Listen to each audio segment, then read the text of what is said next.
जय Hind and hello guys, स्वागत है आपका आपके अपने YouTube चैनल ज्ञानदेह होस्ट में। और इस वीडियो में मैं आपको बताने वाला हूं Indian army technical graduate course यानी कि TGC 140 ऑनलाइन फॉर्म 2024 के बारे में। बेसिकली TGC 140 से मतलब है कि ये आपकी 140वीं बैच है। तो इसमें आपको कैसे फॉर्म भरना है उसकी जानकारी आपको स्टेप बाय स्टेप दी जाएगी। तो आप वीडियो को बिना स्किप किए पूरा देखिएगा और कोई सवाल डाउट रह जाए तो कमेंट के माध्यम से पूछ लीजिएगा। अगर आपने वीडियो को लाइक नहीं किया अभी तक यार, फटाफट से वीडियो को लाइक कर दो, क्योंकि आपके लाइक करने से काफी सारा मोटिवेशन मिलता है। एंड अगर आप चैनल के ऊपर नहीं है तो चैनल को सब्सक्राइब करके बेल आइकन ऑन कर लीजिएगा। अभी गाइस यहाँ पर जो वीडियो में देख सकते हैं हमारी ऑफिशियल साइट जॉब्स ज्ञान रूटीन है, इसका लिंक वीडियो को डिस्क्रिप्शन में दिया है। जैसे ही आप ये लिंक ओपन करेंगे तो आपको जानने को मिलेगा कि इसमें आपकी टोटल 30 पोस्ट निकाली है। एज आपकी 20 से 27 साल के बीच रखी गई है। एंड आप लोग इस फॉर्म को 10 अप्रैल 2024 से लेकर के 9 मई 2024 तक भरेंगे। किस डिसिप्लिन में कितनी वैकेंसी है वो आप यहाँ पर चेक कर सकते हैं। अभी आप इंपॉर्टेंट लिंक के सेक्शन में आकर के ऑफिशियल नोटिफिकेशन PDF पर क्लिक करके जान सकते हैं इसकी जानकारी, जिसमें कि एज लिमिट 20 से 25 है, जो कि 1 जनवरी 2025 तक काउंट की जाएगी। यानी कि आपका जन्म 2 जनवरी 1998 से लेकर के 1 जनवरी 2005 के बीच में होना चाहिए, तभी आप इसमें अप्लाई करने के लिए एलिजिबल होंगे। क्वालिफिकेशन की डिटेल में जानकारी आप यहाँ पर देख सकते हैं। फिर आप यहाँ पर डिसिप्लिन वाइज एंड सब डिसिप्लिन वाइज वैकेंसी की पूरी जानकारी चेक कर सकते हैं। ये सभी गाइज जानकारी चेक करने के बाद में अगर आप इसमें एलिजिबल है और इंटरेस्टेड है फॉर्म को फिल करने में, तो आप कैसे फिल करेंगे उसके बारे में जान लीजिए। तो गाइज आपको यहाँ पर क्या करना है, जो लिंक मैंने वीडियो के डिस्क्रिप्शन में दिया हुआ है ये आप ओपन करके इंपॉर्टेंट लिंक के सेक्शन में आइए और अप्लाई ऑनलाइन लिंक इसके ऊपर क्लिक कीजिए। मैं आपको बता दूं कि इस वेबसाइट के ऊपर इंडियन आर्मी के लाइफ टाइम में एक ही बार राशन होता है, जो कि मैंने ऑलरेडी करके रखा है और उसके अकॉर्डिंग यहाँ पर मैं इसमें अप्लाई करने के लिए एलिजिबल नहीं हूँ। इसलिए जो मैंने वीडियो 139 के लिए बनाई थी उसी का कुछ पार्ट इस वीडियो में मैं ऐड कर रहा हूँ, जिसको वॉच करके आप इस फॉर्म को भरेंगे। और किसी भी स्टेप में कोई भी अगर आपको ऑप्शन अलग देखने को मिले या फिर आपको लगे कि यार जो मेरे सामने ऑप्शन है वो और जो वीडियो में बताया जा रहा है वो अलग आ रहा है, तो आप कमेंट के माध्यम से पूछ लीजिए। मैं कोशिश करूंगा कि जितना जल्दी आपको हो सके आंसर कर सकूं। तो चलिए अब आप अपना फॉर्म भर लीजिए। आप अप्लाई ऑनलाइन लिंक इसके ऊपर क्लिक कीजिए। क्लिक करने के बाद आपके सामने इंटरफेस आ जाएगा। अब अगर आपने इंडियन आर्मी की वेबसाइट का इस्तेमाल करके ऑफिशियल लेवल पर कभी कोई फॉर्म भरा है तो आप यहाँ पर आपके रजिस्टर्ड ईमेल आईडी डालेंगे, ये पासवर्ड डालेंगे जो कि आपने उस वक्त बनाया था, एंड फिर आप ये कैप्चा कोड डाल करके लॉगिन कर लेंगे। बट अगर आपने ऑफिशियल लेवल की किसी पोस्ट पर फॉर्म को भरा था और आप अपना पासवर्ड भूल चुके हैं तो आप फॉरगॉट पासवर्ड के ऊपर क्लिक करेंगे। यहाँ पर यूजर नेम के अंदर आपके रजिस्टर्ड ईमेल आईडी डालेंगे जो कि आपने उस वक्त रजिस्टर की थी, एंड यहाँ पर फिर आपको आपकी डेट ऑफ बर्थ सेलेक्ट करनी है जो कि आपने फॉर्म के अंदर भरी थी। सिक्योरिटी क्वेश्चन आपने क्या सिलेक्ट किया था उस वक्त जब रजिस्ट्रेशन किया था वो आप सिलेक्ट करके उसका जो आंसर आपने उस वक्त दिया था वो आप यहाँ पर डालेंगे, एंड जो मोबाइल नंबर है वो डाल करके सबमिट करेंगे। तो आपकी ईमेल आईडी के ऊपर ईमेल सेंड की जाएगी जिसमें कि आपकी ईमेल आईडी एंड आपको एक न्यू पासवर्ड दिया जाएगा, उसका इस्तेमाल करके आप लॉगिन कर लेंगे। बट अगर आप फ्रेशर है और आपने इस वेबसाइट पर ऑफिशियल लेवल पर कभी कोई फॉर्म नहीं भरा तो आप यहाँ पर रजिस्ट्रेशन के ऊपर क्लिक करेंगे। इस पर क्लिक करने के बाद आप यहाँ पर कंटिन्यू पर क्लिक करेंगे। अब आती है पर्सनल डिटेल, जहाँ पर आई है Aadhaar number, enrolment number. Enrolment number वो होता है जब आप आधार के लिए अप्लाई करते हैं, या फिर नन, यानी कि इनमें से कोई नहीं। तो जो भी आपके पास इनमें से चीज़ है वही आपको सिलेक्ट करनी है, एंड फिर आप यहाँ पर जो आपका आधार इनरोलमेंट नंबर है वो देंगे। अगर आप नन सिलेक्ट करते तो फिर आपको देने की आवश्यकता नहीं पड़ेगी। कैंडिडेट नेम, आपको यहाँ पर आपका नाम 10th के सर्टिफिकेट के अकॉर्डिंग एंटर करना है। यहाँ पर आपको आपके फादर गार्जियन का नेम डालना है, यानी कि जो आपके अभिभावक है ये भी 10th के सर्टिफिकेट के अकॉर्डिंग होना चाहिए। आपकी मदर्स का नेम आपको यहाँ पर डालना है। डेट ऑफ बर्थ आपकी क्या है वो आप यहाँ पर एंटर करेंगे, एंड इसके बाद में जो आपकी ईमेल एड्रेस है वो आप यहाँ पर डालेंगे, एंड जो मोबाइल नंबर है वो भी आप यहाँ पर डालेंगे। ये कैप्चा कोड फिल करेंगे एंड देन आपको सबमिट पर क्लिक करना है। अभी गाइज मैं आपको बता दूं कि जो आगे की जानकारी है वो मैं आपको एक अपनी अन्य वीडियो से दे रहा हूं, जो कि जब मैंने TGC 137 का फॉर्म आया था तब बनाई थी। क्योंकि क्या है ना कि इस वेबसाइट के ऊपर आप एक ही बार रजिस्ट्रेशन कर सकते हैं, और मेरी इसके अकॉर्डिंग यहाँ पर जो इन्फॉर्मेशन है वो गलत हो गई थी और इसमें आधार वेरिफिकेशन मांगा जाता है। तो ऐसे में यहाँ पर मैं दूसरा रजिस्ट्रेशन नहीं कर सकता, इसलिए मैं आपको प्रीवियस वीडियो से ही बता रहा हूँ कि कैसे आपको आगे का फॉर्म भरना है। कोई भी डिफरेंस इस फॉर्म को भरने में नहीं है। अगर आपको कहीं पर कोई भी डाउट लगे तो आप कमेंट के माध्यम से पूछ सकते हैं, एंड आप इसको बिना किसी मिस्टेक के भर पाएंगे अगर आप वीडियो को इसको आगे पूरा देखेंगे। फिर भी जैसे कि मैंने कहा कि कोई डाउट अगर आपके मन में आए कहीं पर किसी भी पॉइंट पर तो आप कमेंट के माध्यम से पूछ लीजिएगा। सबमिट के ऊपर क्लिक करने के बाद आपकी ईमेल आईडी के ऊपर एक OTP जाएगा, और वो OTP आपको यहाँ पर कुछ इस प्रकार से देखने को मिलेगा। मैं इस फॉर्म को डेमो के रूप में भर रहा हूँ, तो मैंने यहाँ पर एक टेम्पररी ईमेल यूज की है, यानी कि ईमेल आईडी यूज की है। तो आप देखोगे कि आपको इंडियन आर्मी की तरफ से ईमेल मिलेगी जहां पर आपको आपका नाम और OTP देखने को मिल जाएगा। अब ये OTP आपको यहाँ पर फिलअप करना है। फिलअप करने के बाद जो कैप्चा आपके सामने दिया है, कैप्चा यहाँ पर डालना है और फिर आपको सबमिट के ऊपर क्लिक करना है। सबमिट के ऊपर क्लिक करने के बाद यहाँ पर दोस्तों आपके सामने एक न्यू इंटरफेस आ जाएगा, जहां पर आपकी रजिस्ट्रेशन की जानकारी दी गई है और कुछ जानकारी आपको भरनी है, जैसे कि जो भी आपका जेंडर है वो यहाँ से आपको चूज कर लेना है। इसके बाद मैरिटल स्टेटस में आपको अनमैरिड चूज करना है, क्योंकि इसमें अनमैरिड कैंडिडेट ही अप्लाई कर पाएंगे। फिर नीचे एजुकेशनल की जानकारी आ चुकी है, यानी कि आपकी क्वालिफिकेशन की जानकारी। तो मैट्रिकुलेशन के सामने क्लिक करके आपको चूज करना है कि आपने कौन से बोर्ड से की है। अगर स्टेट बोर्ड से की है तो स्टेट बोर्ड चूज कर लीजिए।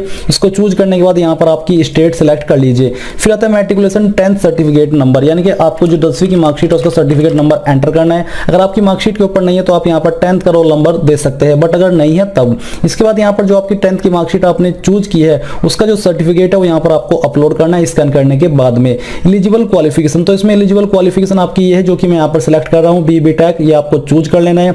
इसका स्टेटस आपको यहाँ से सिलेक्ट कर लेना है। डेट ऑफ एनरोलमेंट ये आपको खाली छोड़ देनी है, क्योंकि ये फ्रेशर कैंडिडेट के लिए नहीं है। फिर आपको इस तरफ आना है, यहाँ पर आप आपकी नंबर की जानकारी, ये सब जानकारी देखोगे। नीचे आपको आना है, फिर सिक्योरिटी क्वेश्चन, तो आपको एक क्वेश्चन चूज कर लेना है। इसको चूज करने के बाद आपको उसका आंसर दे देना है। ये आंसर आपको तब काम आएगा जब आप अपना पासवर्ड भूल जाओगे और आप उसको रिसेट करने की कोशिश करोगे, तो आपको इस क्वेश्चन का आंसर दे करके आपका जो रिसेट का ऑप्शन है वो मिल जाएगा। फिर दोस्तों यहाँ पर आपको एक अपना पासवर्ड क्रिएट कर लेना है, जो कि कम से कम 8 वर्ड का होना चाहिए, यानी कि 8 अंकों का। जो भी पासवर्ड आपने दिया उसको दोबारा से डाल करके कंफर्म करना है। जो कैप्चा कोड आपके सामने, कैप्चा कोड यहाँ पर डालना है और डालने के बाद जो भी जानकारी आपने यहाँ पर भरी है, अभी एक बार और अच्छे से श्योर हो जाइए कि हाँ ये सभी जानकारी सही है, क्योंकि बाद में मौका नहीं दिया जाएगा इस सभी जानकारी को चेंज करने का।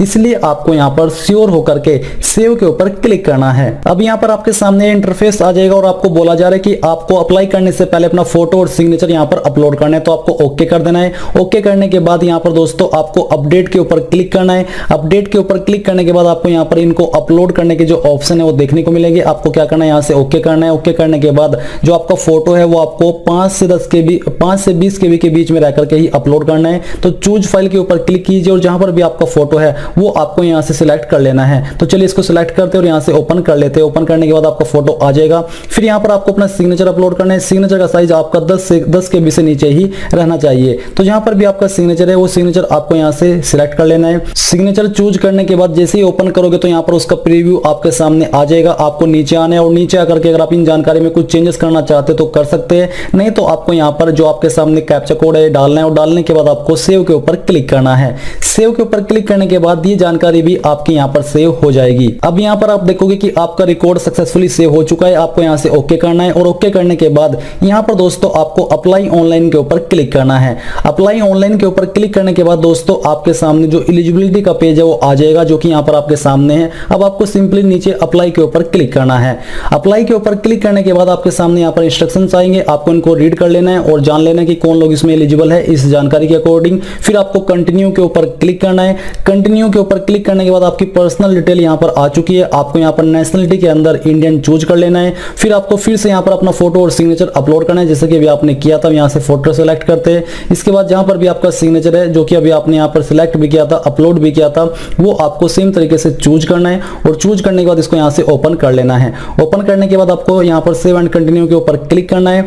इसके ऊपर क्लिक करने के बाद जो आपकी ये जानकारी है सेव हो जाएगी और अब आप यहाँ पर कम्युनिकेशन यानी कि एड्रेस की जानकारी के ऊपर आ जाओगे। जो भी आपका एड्रेस है आपकी आईडी के अकॉर्डिंग वो एड्रेस आपको यहाँ पर लिखना है। आपके सिटी, विलेज, टाउन का नाम यहाँ पर आपको डालना है। स्टेट यहाँ से आपको अपनी चूज कर लेनी है। उस स्टेट के अंदर आपकी कौन सी डिस्ट्रिक्ट है वही डिस्ट्रिक्ट यहाँ से आप चूज कर लीजिए। फिर आपको अपने पोस्ट ऑफिस या डिस्ट्रिक्ट का पिन कोड यहाँ पर एंटर कर देना है। एंटर करने के बाद नीचे इस तरफ आता है आपका कोरस्पोंडेंस एड्रेस। अगर आपका प्रेजेंट और परमानेंट एड्रेस सेम है तो यहाँ पर टिक कर दीजिए।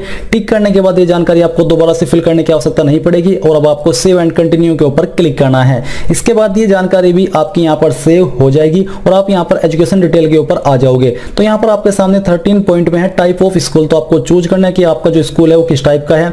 आपको यहाँ पर काफी सारे विकल्प दिए गए हैं, अगर इनमें से है तो चूज कर लीजिए, नहीं तो यहाँ पर दोस्तों जो अदर्स है वही रहने दीजिए। फिर दोस्तों यहाँ पर है रोल नंबर ऑफ 10+2, यानी कि आपको यहाँ पर 12वीं का जो रोल नंबर है वो एंटर करना है। तो चलिए यहाँ पर हम इसको एंटर कर देते हैं।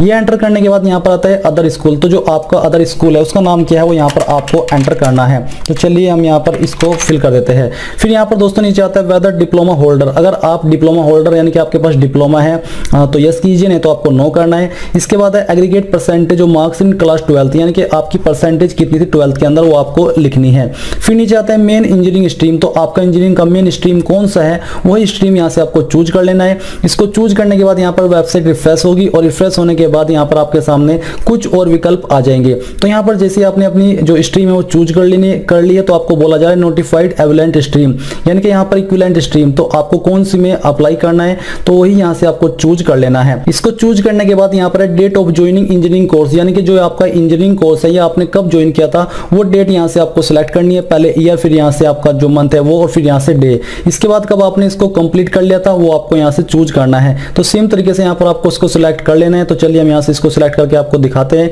ये आपने सिलेक्ट कर लिया है। इसके बाद दोस्तों यहाँ पर नीचे आता है नेम ऑफ कॉलेज, यानी कि आपने किस कॉलेज से किया है आपको उसका नाम एंटर करना है। तो ये आप नाम अच्छे से अपना फिल कर दीजिएगा। यूनिवर्सिटी, तो अगर आपने डायरेक्टली यूनिवर्सिटी से किया तो आपको दोनों में यूनिवर्सिटी का नाम देना है। अगर आपकी जो कॉलेज है वो किसी यूनिवर्सिटी से एफिलिएटेड है तो आपको यूनिवर्सिटी के अंदर उस यूनिवर्सिटी का नाम एंटर कर देना है जहां से वो एफिलिएटेड है। टाइप ऑफ यूनिवर्सिटी, तो आपकी यूनिवर्सिटी का टाइप क्या है वो यहाँ से आपको चूज कर लेना है। State in which university located, यानी कि कौन सी स्टेट के अंदर आपकी यूनिवर्सिटी स्थित है, लोकेटेड है, वो आपको चूज करना है। गेट स्कोर, अगर आपने गेट के अंदर पार्टिसिपेट किया था या क्या किया हुआ है तो जो आपका गेट स्कोर है वो कितना है वो यहाँ पर आपको डालना है, तो आपको खाली छोड़ देना है। और ये कब तक वैलिड है वो आपको देना होगा। अगर आपने नहीं लिया इसमें पार्टिसिपेशन तो आप इसको खाली छोड़ दीजिए। ये सब जानकारी भरने के बाद आपको नीचे आना है और आप यहाँ पर देखोगे सेमेस्टर फर्स्ट, यानी कि आपके सेमेस्टर फर्स्ट या फिर सेमेस्टर ईयर के अंदर कितने नंबर थे, टोटल मार्क्स आपको यहाँ पर डालने हैं। जैसे कि यहाँ पर मैं 500 एग्जाम्पल के तौर पर आपको फिल करके दिखाता हूँ। अब आपको इसमें से कितने आए थे वो यहाँ पर आपको एंटर करना है। ये आपने जानकारी भर दी है, परसेंटेज आपकी यहाँ पर आ जाएगी। फिर सेम तरीके से आपको यहाँ पर जो सेमेस्टर 2 यानी कि ईयर फर्स्ट उसकी जानकारी देनी है, सेमेस्टर 3 की जानकारी देनी है, सेमेस्टर 5 की जानकारी। तो इस प्रकार से आपको इसको भर देना है और भरने के बाद आपको कैलकुलेट के ऊपर क्लिक करना है। कैलकुलेट के ऊपर क्लिक करने के बाद आप यहाँ पर देखोगे कि आपके नंबर्स के अकॉर्डिंग आपकी जो परसेंटेज है वो कैलकुलेट कर ली गई है। आपको पूरी जानकारी यहाँ पर देखने को मिल पा रही है। अब आपको क्या करना है, आपको यहाँ पर नीचे सेव एंड कंटिन्यू के ऊपर क्लिक करना है। इसके ऊपर क्लिक करने के बाद ये जानकारी आपके यहाँ पर सेव हो जाएगी और अब आपके सामने एसएसबी की जानकारी आ चुकी है। अगर आपने एसएसबी में पार्टिसिपेशन किया है तो आपको यस करना है, नहीं तो आपको नो करना है। अगर आप फ्रेशर हो तो आपको इसके बारे में कुछ जानने की आवश्यकता नहीं है कि ये क्या है। अगर आप इसके अंदर पार्टिसिपेशन किए हो तो आपको बताने की आवश्यकता नहीं पड़ेगी कि ये क्या है। अगर आप यस कर रहे हो तो आपको यहाँ पर जो आपका एक एंट्री है, कौन सी आपकी एंट्री थी एसएसबी में, वो आपको चूज करना है। फिर यहाँ पर आपको अपनी लोकेशन सिलेक्ट करनी होगी।